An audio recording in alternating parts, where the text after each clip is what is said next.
नमस्कार। आइए आज आपको मिलाते हैं आमिर भाई से। आमिर भाई, आपका 1to1scoop.com सबकी बात आपके साथ में स्वागत है। सबसे पहले हम आमिर भाई का एक छोटा सा परिचय देना चाहेंगे अपने उन मित्रों को जो कि इस बात को सुन रहे हैं और देख भी रहे हैं। आमिर अली अजानी महाराष्ट्र के वर्धा जिले के रहने वाले हैं और एक सामाजिक कार्यकर्ता हैं तथा निर्माण फाउंडेशन के कर्ता धर्ता है और एक मासिक पत्रिका नवनिर्मिति के संपादक हैं। नवनिर्मिति सांप्रदायिक समभाव, समानता, गैर बराबरी के खिलाफ तथा समाज के वंचित तबकों के अधिकारों के लिए प्रतिबद्ध है। और आमिर भाई का शहर में एक रेस्टोरेंट भी है जो कि एक राजनीतिक केंद्र है जहां पे विश्वविद्यालय व कॉलेज के अध्यापक, बुद्धिजीवी, सामाजिक कार्यकर्ता और छात्र आकर के सामाजिक विषयों पे गहन चर्चा करते हैं। तो आइए अब हम आमिर भाई से मुखातिब होते हैं। आमिर भाई नमस्ते। आपका 1to1scoop.com सबकी बात आपके साथ में स्वागत है। आमिर भाई, हम आपसे ये जानना चाहते हैं कि आप एक पारिवारिक जीवन के साथ साथ एक राजनीतिक जीवन भी जीते हैं। आपको ये कब लगा कि राजनीति से समाज में परिवर्तन लाया जा सकता है? दरअसल बात यह है कि राजनीतिक तौर पर हमने ये काम नहीं किया। आप कहते हैं कि भाई राजनीतिक तौर पर आपने समाज को और अपने पारिवारिक इस सारे बीच में रह के आपने राजनीतिक तौर पर ये काम किस तरीके से शुरू किया। एक्चुअली में ऐसा हुआ है कि राजनीतिक तौर पर समाज को जिस तरीके से लोग गुमराह कर रहे थे उस काम को फील होता था। हमने देखा है कि राजनेता लोग या राजनीति से जुड़े लोग समाज को किस तरीके से गुमराह करते हैं। और खास कर जब मैं मुस्लिम एरिया में गया और अल्पसंख्यकों को राजनीतिक लोग किस तरीके से गलत तरीके से प्रचार करके उनको गुमराह करते हैं, इसका मुझे बड़ा दुख होता था। और मैं चाहता था कि ये बात राजनीतिक लोग तो नहीं कह सकते कि उनका अपना बनाया हुआ एजेंडा होता है। हमने सोचा कि क्यों नहीं हम इस बात को क्लियर करने के लिए एक ऐसा संगठन बनाएं जो उनके आर्थिक, सामाजिक और शैक्षणिक मुद्दों को क्लियर तरीके से हम रखें। इसके लिए बहुत बड़ी डेयरिंग करनी पड़ी क्योंकि अल्पसंख्यकों के लिए काम करना और उसमें राजनीतिक लोगों से बैर रख के काम करना ही बड़ी तकलीफ का काम था। लेकिन बहरहाल हमने सोचा कि चलो काम तो शुरू करेंगे। कुछ साथियों से मिला कि भाई ये जो राजनीतिक लोग होते हैं ये किस तरीके से गुमराह कर रहे हैं। खास करके मैं मुस्लिम हूँ तो मुझे मुस्लिम एरिया में जाना ही पड़ता था, उनके दुख दर्द को देखते रहना पड़ता था और राजनीतिक लोग उसका गलत उपयोग करते थे। तो हमने कहा कि भाई हम ये बात अब शुरू करेंगे कि इस समाज को हम इस चीज से वाकिफ करवाएंगे कि राजनीति क्या है, उसमें आपके अधिकार क्या है। क्योंकि देश की आजादी के बाद मुसलमानों का इतना बड़ा तबका जो भारत में है उनको उनका पूरा अधिकार मिल पा रहा है या नहीं पा रहा है। क्योंकि मुस्लिम समाज के लिए ऐसा कोई नेता नहीं मिला जिस तरीके से दलितों के लिए बाबा साहेब आम्बेडकर रहे। लेकिन मुस्लिम समाज बेचारा इससे बड़ा वंचित रह गया। अब वंचित रह गया, जो समय गुजर गया वो तो गुजर गया। लेकिन हम चाह रहे थे कि कुछ हम लोग ऐसे लोग मिल के इन लोगों में एक राजनीतिक उफान पैदा करें, इनको बताए कि आपका राजनीतिक अस्तित्व क्या है, आपके अधिकार क्या है। इसके लिए हमने एक छोटा मोटा संगठन बनाया, भारतीय युवा मुस्लिम परिषद।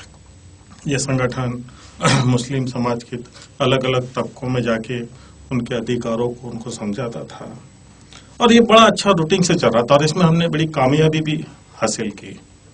हमने काफी लोगों को इकट्ठा किया, महाराष्ट्र सरकार पे एक बहुत बड़ा प्रेशर बनाया कि इनके लिए एक महामंडल की जरूरत है। तो उसमें वो तो सरकार मानी नहीं, लेकिन हमने काफी 5-6 हजार लोगों का मोर्चा लेके मुंबई मंत्रालय पे गए। और जब सरकार को ये लगा कि नहीं ये लोग इकट्ठा हो रहे हैं, ये अपने अधिकारों को समझ रहे हैं जो इनको मिलना चाहिए, तो बड़ी मुश्किल से हमने उनके ऊपर आंदोलन किए, काफी सारा प्रेशर लाया और मौलाना अबुल कलाम आजाद विकास महामंडल की घोषणा की महाराष्ट्र शासन ने। हम उसका इस बात से बड़े सहमत है कि उन्होंने चलो शुरुआत तो की, लेकिन हमें उसके बाद ये पता चला कि हमें वो ताकत है कि हम अपने अधिकार ले सकते हैं। लेकिन इसके लिए समाज को जागरूक करना बहुत जरूरी है। और भी संगठन है, मेरा बिल्कुल कहना नहीं है कि सिर्फ मैं ही काम करता हूँ। ये एक अच्छी बात थी कि जो उसके सही मुद्दे थे उसको सही तरीके से लोगों तक पेश करने की वाली बात थी। उसमें मेरे काफी साथी थे। लेकिन 92 का जब समय मैंने पढ़ा, उसका डिटेल्स देखा कि 92 में जिस तरीके से सांप्रदायिकता भड़की और उसमें काफी सारे भारत में इसकी आग फैली, तो हमने इसका बहुत डिटेल में स्टडी किया कि इस बारे में किससे जाने कि जब भी मुस्लिम समाज या अल्पसंख्यक लोग जब भी अपनी मांग डिमांड करते हैं तो इस तरीके से सांप्रदायिकता क्यों भड़क जाती है। इसके लिए मैंने कुछ अखबारों में डॉक्टर असगर अली इंजीनियर के लेख पढ़े थे, डॉक्टर राम पुनियानी के लेख पढ़े थे। तो मैंने इंजीनियर साहब से कांटेक्ट करने की कोशिश की कि आप भी हमें सपोर्ट कीजिए। मैं पर्सनली उनको कहा कि भाई 92 में जितना भी सारा दंगा हुआ बाबरी मस्जिद को लेके, तो उनकी किताब में बड़ी अच्छी बात लिखी थी कि जब मंडल आयोग के लिए बात उठी और तभी बाबरी मस्जिद ढह गई। तो जब भी मुस्लिम समाज के लिए जब हम कोई डिमांड करते हैं, दलित समाज हो, अल्पसंख्यक हो, तो कहीं ना कहीं से एक ऐसा माहौल बना दिया जाता है कि वो डिमांड अलग रह जाती है और उसका सबसे अच्छा उनके पास ये रास्ता होता है कि सांप्रदायिकता भड़का दी जाए। तो हमारे को ये बात ज्यादा ख्याल है कि अगर हम भारत में रहते हैं, आप कहते हैं कि भाई भारत एक असगर अली इंजीनियर कहते हैं कि भारत की जमीन धर्म निरपेक्षता के लिए सबसे उपजाऊ जमीन है। ऐसी जमीन आपको दुनिया में कहीं नहीं मिलेगी। आप पाकिस्तान जाइए, ईरान, इराक जाइए, या जितने भी मुस्लिम कंट्री है, यूरोप है, तो एक प्रॉपर क्रिश्चियन या मुस्लिम, लेकिन भारत एक ऐसा देश है कि जहाँ सभी धर्म के लोग रहते हैं और यहाँ के संत, महापुरुष, सूफी परंपराचारी, सूफी संत आके गए। तो असगर इंजीनियर ये बात बड़ी अच्छी कहते थे कि भारत की जमीन बहुत उपजाऊ है, लेकिन इसमें बीज हमने फूलों के बोना चाहिए ताकि इस जमीन में भाईचारा की, एकता की, हिंदू मुस्लिम एकता की, ऐसे फूल खिले अलग अलग रंग के, तो बगीचा और खूबसूरत दिखेगा। लेकिन इस बात का दुख है, मैं समझता हूँ, उसके आगे मैंने सोचा कि कुछ लोग भारत की इस जमीन पे जहर के बीज बो रहे हैं, जिसमें बहुत सारी नफरतें पैदा कर रहे हैं। सांप्रदायिकता, संकीर्ण धर्म के नाम पे राजनीति, ये यहाँ की जमीन को बंजर बना सकती है। इसमें बहुत सारा जहरीले झाड़ उग सकता है। तो हमने सोचा कि ये जो लोग जहर बोते हैं सांप्रदायिकता के, इसके लिए अब हमें कुछ काम करना चाहिए कि इनको दूर करना चाहिए और समाज में जाके हिंदू मुस्लिम एकता के लिए ऐसे कुछ काम करना चाहिए कि जिससे भारत में, हमारे देश में एक जो पहचान बनी इतने सालों की सूफी संतों की, हम देखते, हम पढ़ते, उसमें कबीर हो, ख्वाजा मोइनुद्दीन चिश्ती साहब थे, कई सूफी संत थे, मैं नाम नहीं गिनाता। उसके बाद हमारे कई ऐसे नेता है, महात्मा ज्योतिबा फुले, राजा मोहन रॉय, उसके बाद डॉक्टर बाबा साहब आम्बेडकर, और सबसे बड़ी बात तो महात्मा गांधी।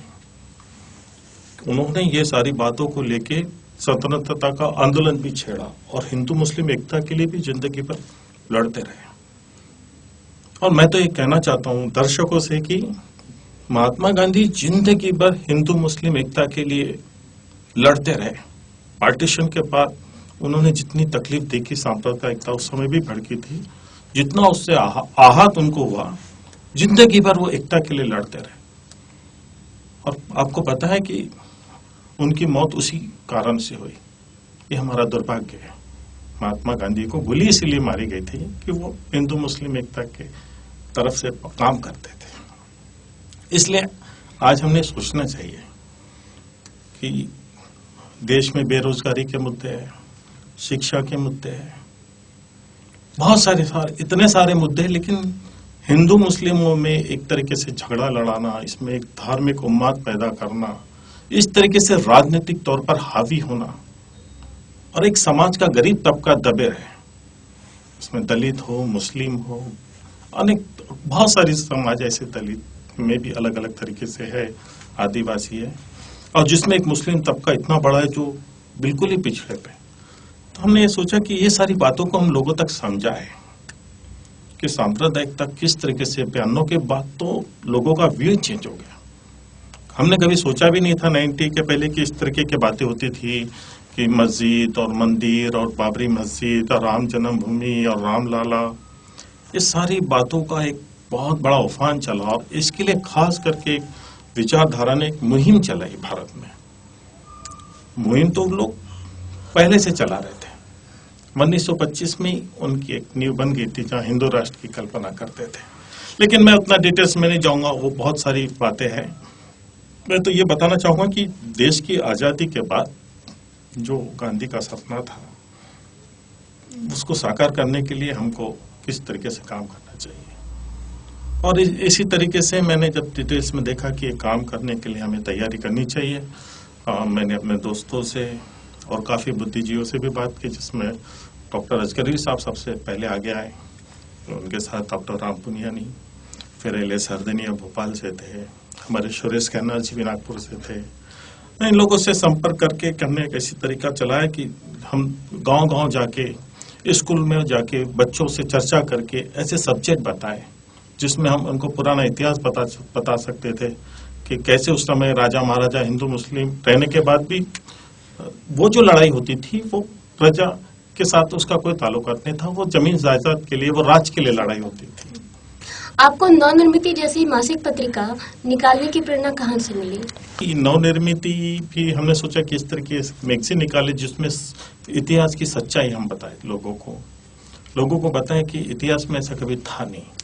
और दूसरी बात, जो लोग गलत तरीके से हिंदू मुस्लिम में एक दरार पैदा कर रहे हैं, एक झूठा प्रचार करते हैं, झूठे तरीके की अफवाहें फैलाते हैं, दंगे करवाते हैं, इनका नकाब हम वहां से हटा दें उनके चेहरे से और लोगों को बताएं। इसलिए मैंने नवनिर्मिति में जितने भी यहाँ के अच्छे लेखक और बुद्धिजीवी वर्ग थे उनसे कांटेक्ट किया, उनसे कहा कि आप अपने लेख, आपको तो हम वर्धा बुलाते हैं तो वो तो साल 6 महीने की बात होती है, लेकिन हम चाहते कि हम हर ताजी खबर, हर महीने की खबर आप हमें दीजिए, अपने लेख दीजिए, हम नवनिर्मिति स्टार्ट करेंगे।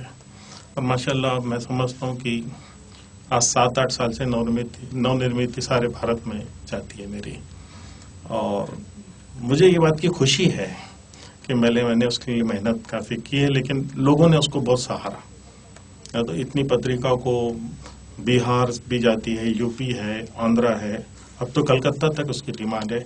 तो छोटी सी पत्रिका है, कोई बहुत बड़ी मैगजीन नहीं है, क्योंकि ये बात सही है कि आजकल तो बड़ी बड़ी मैगजीन है तो वो तो एक व्यावसायिक उनका बिजनेस है, हमारा बिजनेस नहीं है, ये हमारी ऑनरेरी सेवा है, जो हम छोटी छोटी बातें, लोग छोटे छोटे लेख, छोटे छोटे लोगों तक जाए बात। भाई टुडे ऑन टाइम्स, ये डेबोनियर, ये सब बड़े लोग पढ़ते हैं, एक क्रीम एरिया पढ़ता है। मैं चाहता हूँ कि झोपड़पट्टी के एक पान ठेला वाला भी सादे शब्दों को अच्छे से पढ़ ले कि क्या है, और मुझे ये विश्वास है कि ये काम और आगे बढ़ते रहेंगे। उसमें मेरे साथियों का भी मुझे बड़ा सहयोग मिला है, कई ऐसे मेरे साथी जो हमारे साथ काम करते हैं। गांधी जी सेवाग्राम से अग्रलेख लिखते थे और उसकी प्रतिक्रिया बंगाल में होती थी। तो ये जो बात थी एक पत्रिका की, एक सोच की कि किस तरीके से समाज में इसका असर पड़े। आज की पत्रिकाएं आप देखिए, आज उनका करोड़ों का, ऑप्सों का बिजनेस है, उनके स्टार, उनके कवर पेज, उनके एडिटर्स, तो ये सारी एक बिजनेस बन गया। और मैं नवनिर्मित, तो खैर उस लेवल पे मैं बात नहीं करना चाहता, नवनिर्मित तो मामूली पत्रिका, लेकिन मैं चाहता हूँ कि इस तरीके से और भी मेरे साथी काम करें, अलग अलग लैंग्वेज में करें।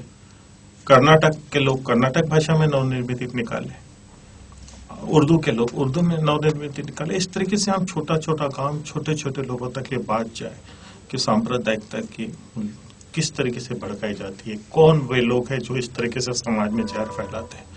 ये भी बात बताई जाए कि सूफी और संतों का किस तरीके से हमारे भारत में गंगा जमुनी जो एक था वो किस तरीके से मिलकर रहते थे। तो ये हम छोटे छोटे तरीके से भी काम करें तो कर सकते हैं। और इसका तो मैं ये तो नहीं कह सकता हूँ, लेकिन नवनिर्मित इसका खास उदाहरण है कि आज वो 7 सालों से चालू है और कंटिन्यू चलती है। कई पाठकों के मुझे इसके लिए फोन आते हैं, लेटर्स आते हैं, तो मैं उनसे कहता हूँ कि ये कोई बहुत बड़ी बात नहीं है, आप अपने स्टेट में अपने लेवल से कीजिए। तो ये सारी बातें हैं। समाज में व्याप्त भयंकर रूप से सांप्रदायिकता के बीच को आप कहाँ देखते हैं, और ऐसा क्यों होता है कि लोग एक दूसरे को मारने और मरने पर उतारू हो जाते हैं और मानवता की सारी सीमाओं को लांघ जाते हैं? आप पुराना भी इतिहास देखिए तो यहूदियों के लिए जिस तरीके से हिटलर ने एक थीम चलाई थी, आप देखिए कि इतने बुरी तरीके से मारकाट उनके सैनिकों ने किया था। तो हिटलर के पास एक टैग थी कि किस तरीके से, उसकी लेक्चर की एक आदत थी को किस तरह से उन्माद पैदा करे। कोई सैनिक सोच भी नहीं सकता था कि मैं इतने सारे यहूदियों को एक साथ काट डाले, इतने सारे यहूदियों के बच्चों को बिल्कुल तहस नहस करके उन लोग टुकड़े टुकड़े। और हिटलर ने तो यहाँ तक सोचा था कि उनका गर्भ ही खत्म कर दे ताकि बच्चे ही पैदा न कर सके। तो इसके लिए एक टैक्ट होती है कि वो उम्माद फैलाता था, एक रश। उसके लेक्चर में आप देखिए, पुरानी कभी आप उसकी बाइट्स मिलती होंगी, तो उसमें एक टैक्ट थी। और ये सांप्रदायिक संगठनों के लोगों ने भी उसी टैक्ट को अपनाने की एक कोशिश की। खास करके मैं बिल्कुल खुले से कहता हूं कि फांसीवादी ताकतों ने भारत में जब कदम रखा तो उन्होंने पूरी की पूरी हिटलर की थ्योरी चलाई, और किसी भी सही बात है उसको झूठ 1000 बार कह के उसको पूरा झूठा बना देते हैं। तो ये उम्माद पैदा करता हूं, तो एक रिएक्शन देखिए, अगर हम 2-4 दोस्त हैं और रास्ते से जा रहे हैं और किसी ने कहा कि चलिए ये मंदिर है या मस्जिद है, इस पे पत्थर फेंकते हैं, तो हम लोग विचार करेंगे। अगर 5 लोग हैं तो कि नहीं यार ये मारना है या नहीं, एक चर्चा चलेगी।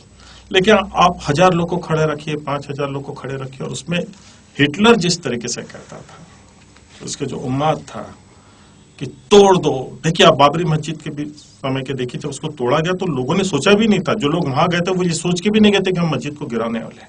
लेकिन वो जो उसके खास सेनापति थे, उन्होंने एक धक्का और दो।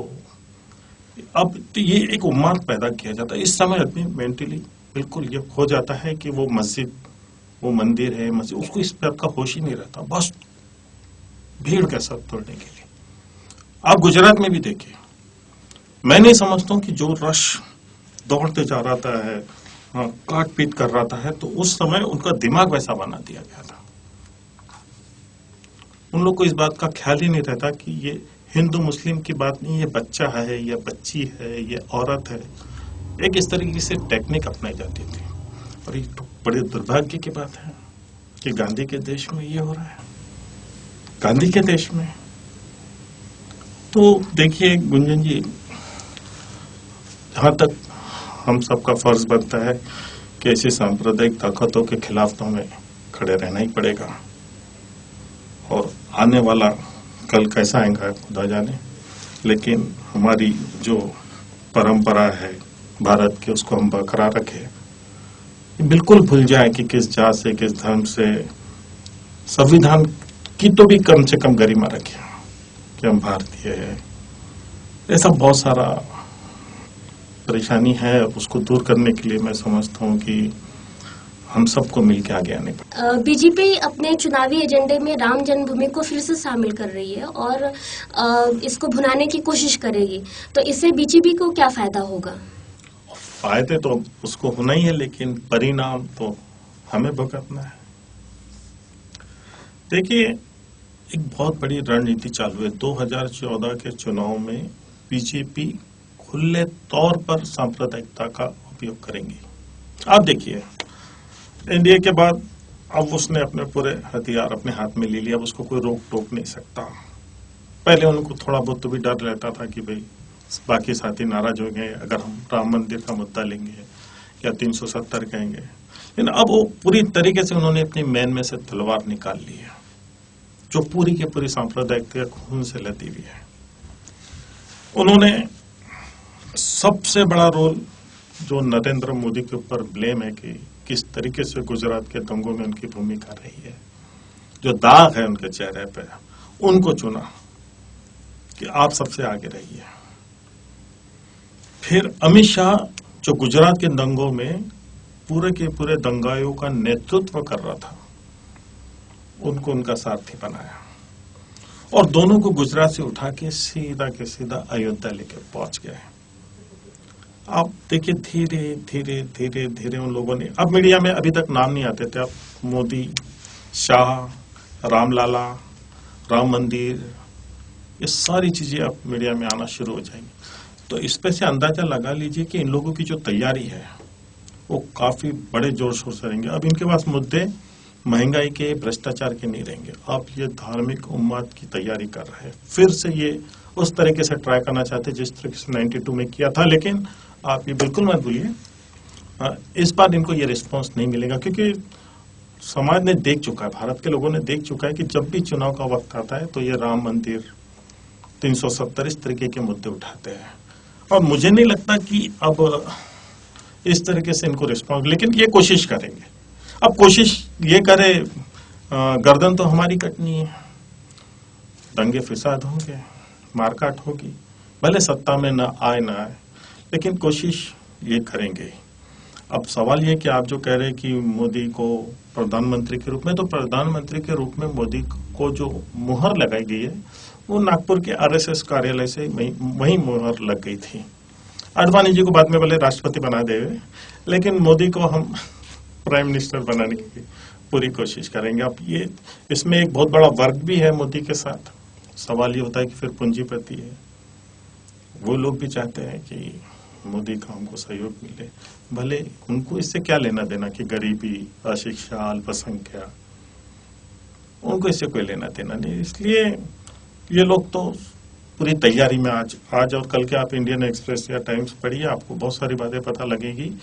जब हमने देखा सवेरे कि इनकी तैयारी बिल्कुल फुल इस पे। अब तक तोगड़िया जी भी नहीं थे, अभी फ्रंट पेज पे तोगड़िया जी का भी फोटो आ गया है। उन्होंने भी शुरू कर दिया है कि हिंदू भारत में सुरक्षित नहीं है, अभी तक नहीं कहा। तो मीडिया इस तरीके के ब्लॉकों को अब पूरा ब्लॉक ही बना रहेंगे और इस तरीके के ब्लॉक अब छपते रहेंगे।